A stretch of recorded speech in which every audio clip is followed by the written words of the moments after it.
everybody. Thank you for being here today. We have some lovely guests. My name is Reem Alredha. I'm a candidate in the Youth Leaders Program. With me are my peers, Noora Nasser and Khalifa Aldhaen. Today we're interviewing Associate Professor at UCL School of Management, Professor Chia. Thank you so much for being here today. Thank you for giving us your time in order to discuss your reflections over your time with us on the module of negotiation that we spoke on. So we just wanted to know, as a first impression, what was it that you felt when you sat with us, your impression on the youth of the UAE? I was really impressed. So I was really eager to meet everyone and to get immersed with a new cohort, especially because I hadn't had extensive experience from cohorts from your country. And then I had the opportunity to meet everyone, and I had a great time. So I ran a couple of exercises that I've used throughout my teaching over the almost past decade. And there were a number of times when your cohort came up with exactly the strategies that I had meant to share with everyone as part of a toolkit where everyone can approach future negotiations. So I was very pleased with my experience and happy to have the opportunity to meet everyone. Well, thank you for that. The pleasure is ours having you on board.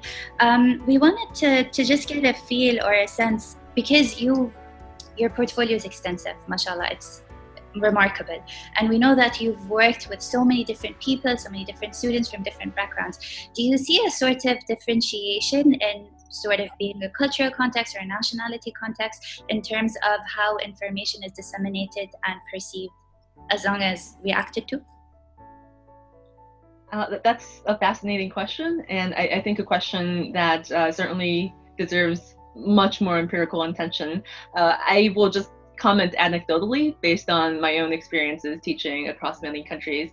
So I think a lot of the messaging from the courses that I teach on decision-making and on negotiations is to hopefully help students and participants go beyond this fixed pie perspective, to go beyond a more competitive approach where sometimes people feel the need to be less transparent, in part to protect what their interests might be, but this kind of approach sometimes makes it less possible to come to integrative possibilities and less possible to come to the option of creating more value and to expanding the pie. Yeah, so Professor, adding on to that, I think I can speak on behalf of all of us when I say that the case studies you presented were very fascinating, they were engaging, and I think it did bring up, some kind of like mini competition between us. But I believe the end goal was to reach an understanding in terms of negotiation, reaching a win-win situation. So to what extent do you think that the material did help us in understanding or reaching this conclusion, the win-win situation? So two of the exercises that we experienced together was trying to get first from this kind of zero-sum perspective, single issue mindset to taking a look at these multi-issue negotiations. And usually it takes several weeks during the average type of course to get from less complexity to greater complexity. We just had a shorter amount of time to do that together and to take it to move forward between these two perspectives. I think just because on average it seems that your cohort already began with more of the perspective that maybe we shouldn't think of everything in such a competitive stance. I think it might have helped get to that point earlier and more quickly. But this course and real life would teach us that a lot of it is about perception. So if one party doesn't believe that he or she has lied, but the other party does believe that, well, it may mean that these two people no longer are willing to negotiate with each other in the future.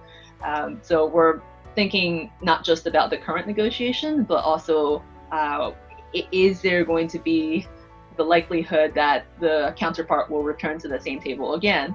And that's also an important aspect that sometimes it is easy to forget in the moment when we're just focused on the current outcome. That's, I think, also a really nice aspect that appeared as a theme in your cohort. It seemed that people were very much attuned to thinking about not just the current negotiation outcome, but also thinking about, well, what does this mean in the future? What does this mean for the possibility of both parties walking away feeling good about the outcome as well as the relationship? Very, very insightful, Professor. I must say, personally, it did, like, such exercises did take me out of my comfort zone, and I didn't expect they would do so. But why do you think that such skills are very critical or important to leaders specifically? We're talking about negotiation. Yeah, please go ahead.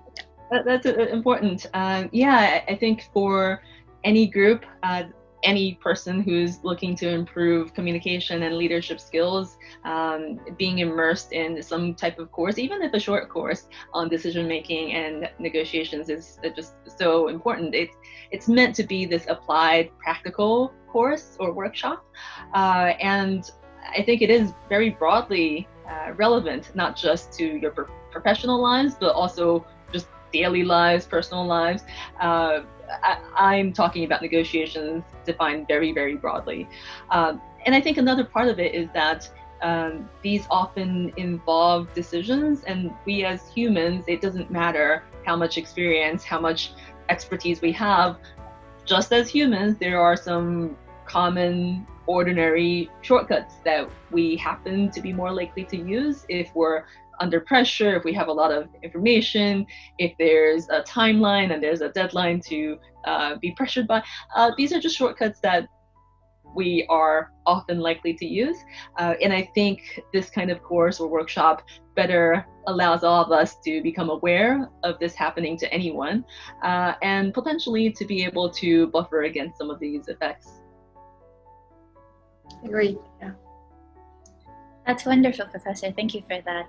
While we're talking, just a thought that comes to my head, because we're all working and because we go through phases in life where, just as rightfully you said, decision-making and negotiation does play an integral part.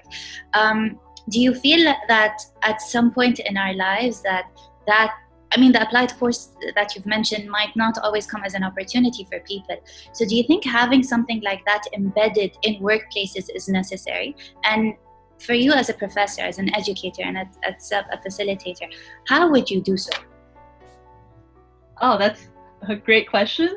And well, I would hope that organizations anywhere are committed to their employees and committed to helping their employees develop, in part because it would certainly benefit the organizations themselves, but also in the hopes that the employees would also have benefits.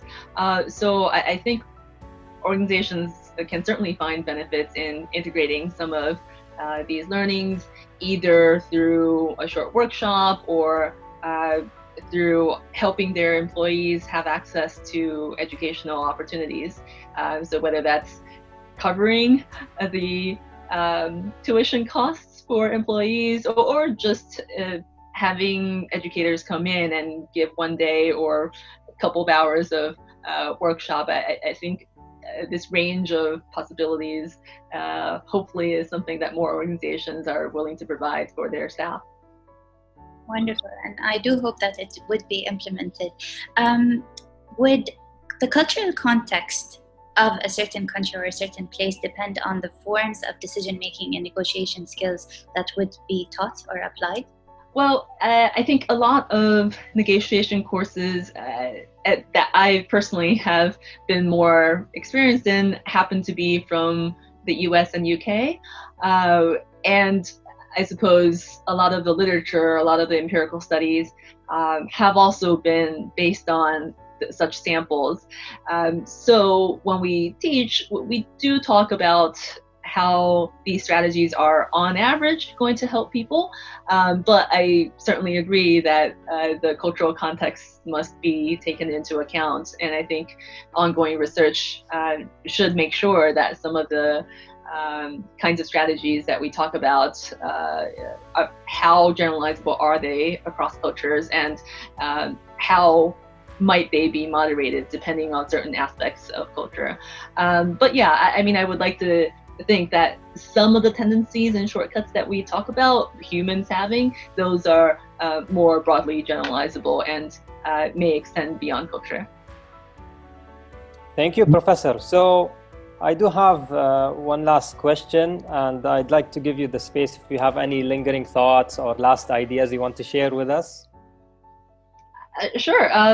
Yeah, and this may or may not be as broadly relevant to such a conversation, but I guess I was also really intrigued that just by coincidence, there were people in your cohort who had direct industry experience in some of the exercises that we were talking about. So I found that to be really informative, because then this kind of direct experience lent itself to providing some greater realism to the exercise, and I really appreciated that perspective. So whether it's with the racing industry or the legal industry, I remember even weeks from the session that there were folks who spoke up who could comment directly on those industries and the relevance to the exercises. Yeah, thank you. On behalf of everyone, I'd like to thank you once again for giving us some of your time and having this lovely conversation. We're always happy to talk to you, and we wish you all the best, and stay safe.